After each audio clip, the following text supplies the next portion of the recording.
So I'm just a young stupid dog, and it's my job to narrate the goings on, the comings and goings, the whole tour de force of the dog wars. It's my job to illuminate, or whatever you say. I don't even know. So I'm supposed to just verbally, because I'm a talking dog, I'm supposed to verbally enunciate the history of the dog wars. So this would be the new thing. This is chapter 14, but I think it's like a part 2. Like we ended with over-texting Sally's demise at the hands of the man who was really stepping in and doing the mercy killing because Big Poor Dolores was going wild. You would think this would be Big Poor Dolores's chapter where she gets killed. We forget about Big Poor Dolores for a little while. We're concentrating on the man in this take. The thing about the man was, okay, this is what defines this whole next part. It begins with chapter 14. It goes like chapter 20-something. The man is like a blessed.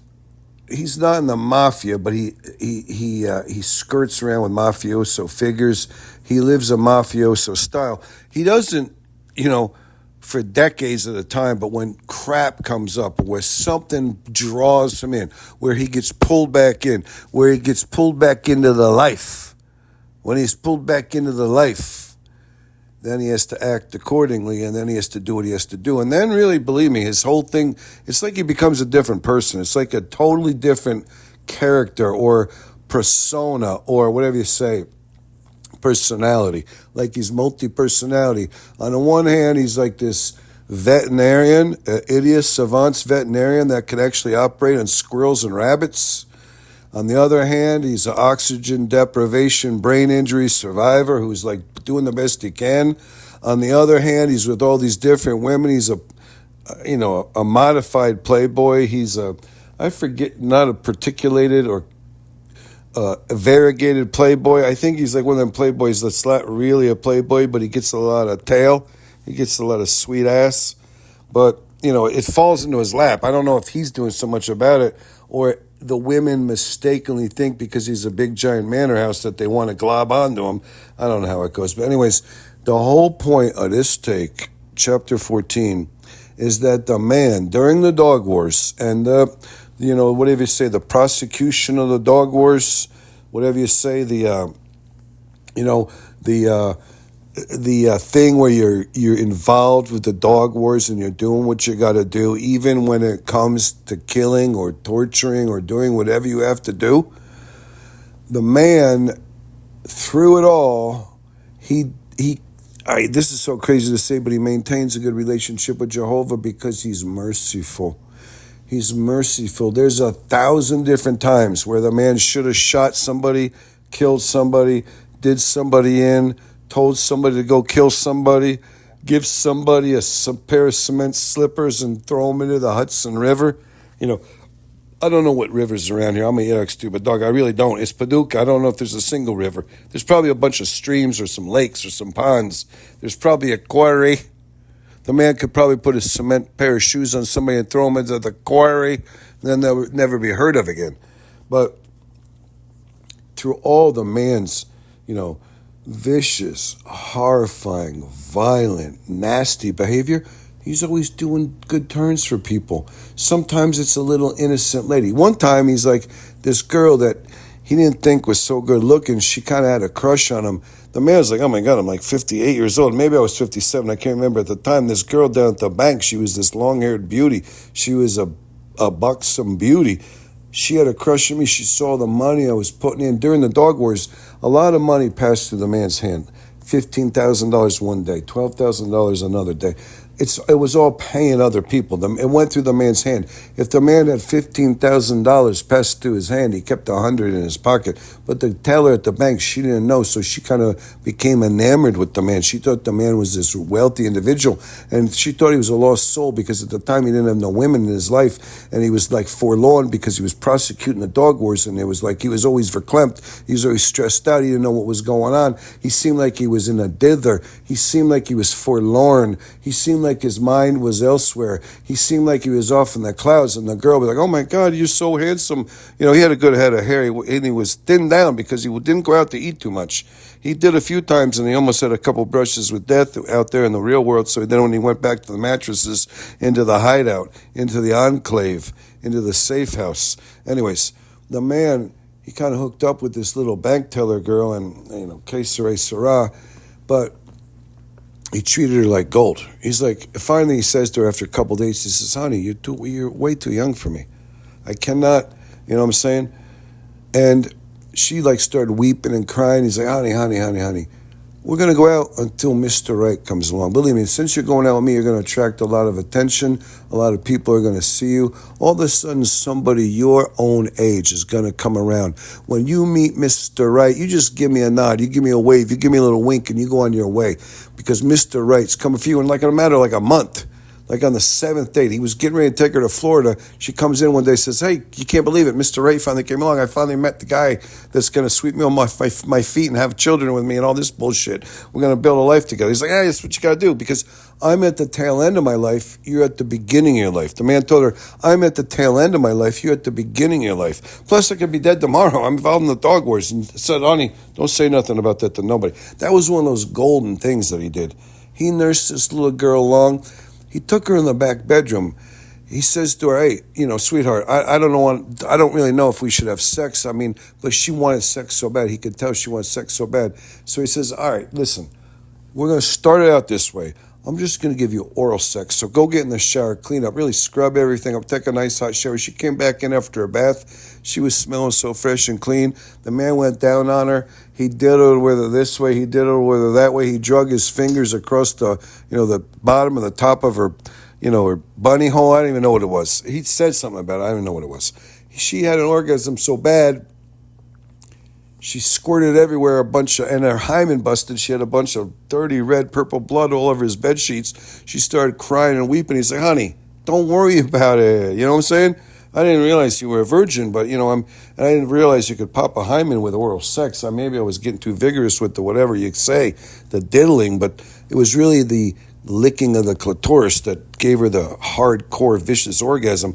And he timed it just right. He'd go in, he'd back off. He'd go in, he'd back off. He'd give her a little touch here or there, a little bit of this, that, the other thing, and the other places. But the main thing was just the vicious, not vicious, but the determined clitoris attention. He was not giving up, and he would back off, and then he would hit it, and then he'd back off, because that's how you build to the really good orgasm. You know what I'm saying? She had an orgasm where her hymen busted. She got blood all over her sheets. It was this purple, looked like she had coffee grounds in the blood. It was disgusting. He says, "Don't worry about it. Go shower up." He calls her back in the bedroom. He's like, "Hey, you want to relax?" Or, he said to her, "I got to go take a couple of Viagra. I got to put on a prophylactic.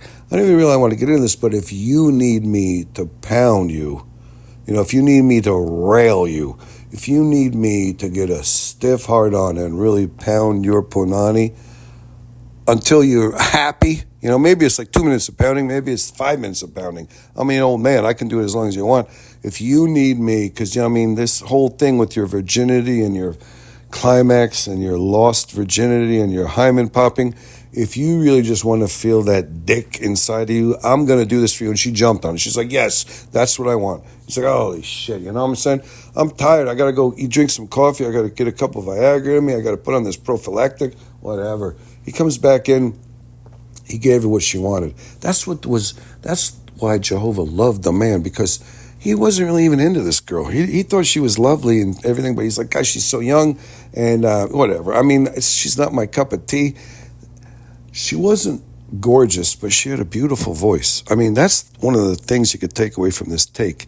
The man, he became enamored with this girl because she was so young, because she seemed like she was sweet, because she kind of was flirting with him in an affinity for him.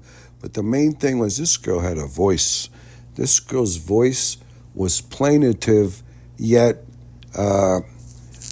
luxurious or exuberant. I don't even know. Her voice was plaintive. It was this voice like, you're like, "Oh my God, is that a librarian talking?" but yet it was so haunting. You couldn't forget this girl's voice. It was soothing. When you heard this girl's voice, you're like, oh my God, I have to pay attention to that voice. Whatever this girl says, I want to pay attention. I'm flowing up and down with the nuances of the moderation of her voice. This girl had a voice that was beautiful. I mean, how many stupid dog, I never heard of that before. The man fell in love with this girl's voice. But yet, he thought she was too young, blah, blah, blah. He pounded her out one night. He gave her what she needed. And that was the thing, He did it for her. He put her needs first. He gave of himself to her. Whether it was the oral sex or whether it was the, the penile penetration that he wasn't really that into. But then, he got into it during the time of it. He wasn't really that into it before or after. But during the humping, he seemed to be really into it. Anyways, the man, this is just crazy, but the whole point of this take was he was always building up his treasures in heaven. He was always being good to people. And here's another case, okay? This guy at the corner over there where they used to have this thing called Great American Grocery Store, there was this old bum called Bicycle Bob. He'd walk around to people saying nickel, nickel, nickel, dime, dime, dime. A couple of guys were beating up on this guy someday. They were like giving him a hard time. They were whooping him, saying, get the fuck out of here, you bum. The man stepped out of their car. He slapped these two guys. These guys were big guys. They started beating the shit out of the man. The man pulled out this bulldog revolver and pistol whipped the two of these guys. He pistol whipped this big brute, this big boy. He's like 17, 18, 19 years old. He thought he was a cat's ice. He shoved that bulldog revolver so far back, he gave him a tonsillectomy. You know what I'm saying? He shoved it down the kid's throat. Then he pistol whipped him a few more times to bust his eye orbs up so he'd be deformed from that point on. These people were bullying Bicycle Bob. They were being cruel. They started kicking the shit out of the man. The man left them in their puddles of their own cooling blood on the side of the Great American. You know what I'm saying? On the parking lot of the Great American. Then he went over to Bicycle Bob. He gave him $100. Another time, Bicycle Bob was out at this other corner, and the man drove up, and he went past Bicycle Bob, and he saw Bicycle Bob. He was standing there begging at the corner. He come back like 20 minutes later, and he gave Bicycle Bob a couple slices of pizza and a $5 bill in a to-go pizza box.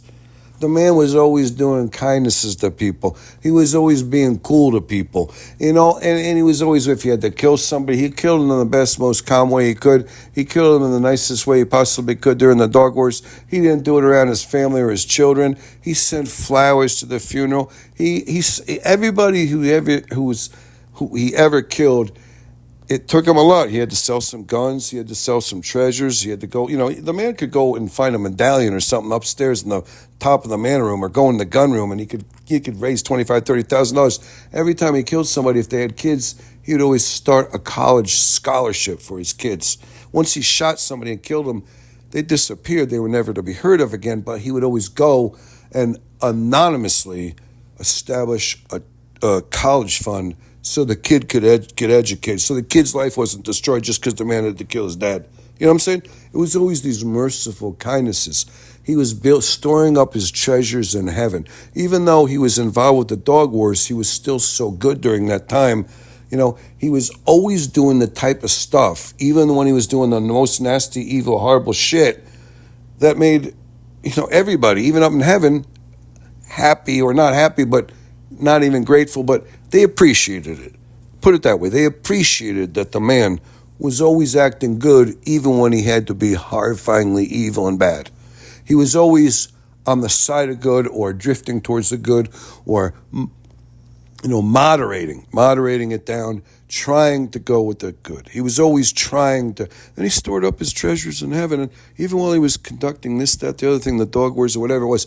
So that's the point of episode 14. That the man was genuinely good inside, even when he had to go. It's like, you got to gut a fish. You catch a fish, what do you got to do? Let the fish suffer? You got to put a stringer through its gills and throw it in a pail so it can suffocate slowly? No, you bash the fish's head in. Then you gut him right there. You rip his scales off and you throw his meat right in the pail.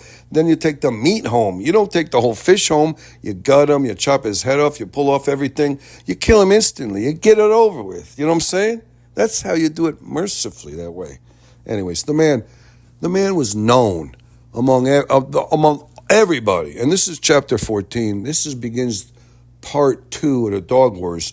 And the main thing we're going to do moving forward, like in chapter 15, is we're going to start introducing the next character from the Fantastic 14, which became the devolved 12 or the buxom 12, and it was the 6 women, the sexy 6, because, one of them, obviously, overtexting Sally, was in her grave. And so, you know what I'm saying? But the next character we introduce is going to be a little bit more, whatever you say, have a little bit more flair than overtexting Sally or Big Poor Dolores. The next character we introduce is going to really ring a bell with everybody. You know what I'm saying? But anyways, I'm Yuck, stupid dog. This was chapter 14, the first chapter of part 2 of the Dog Wars.